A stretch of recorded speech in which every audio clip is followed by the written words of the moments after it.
好多人對凡事順利成功夢寐以求，可惜現實當中我哋總會遇到挫折，計劃往往係追唔上變化，努力亦都唔一定得到結果。原來人生唔能夠只係靠努力同埋運氣，關鍵係在於我哋係唔係走喺正確嘅路上面。聖經話：你當倚靠耶和華，不可倚靠自己嘅聰明，他必指引你嘅路。神唔係要我哋盲目順從，而係邀請我哋信靠佢，得着佢嘅智慧同埋慈愛。神知道我哋嘅過去同埋未來，如果我哋願意將人生嘅主權交俾佢，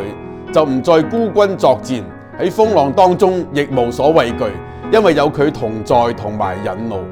真正嘅無往而不利，唔係每事順心，而係無論去到邊度都有神嘅同在同埋引導。願你接受耶穌，得着永生，踏上呢一條蒙福嘅路。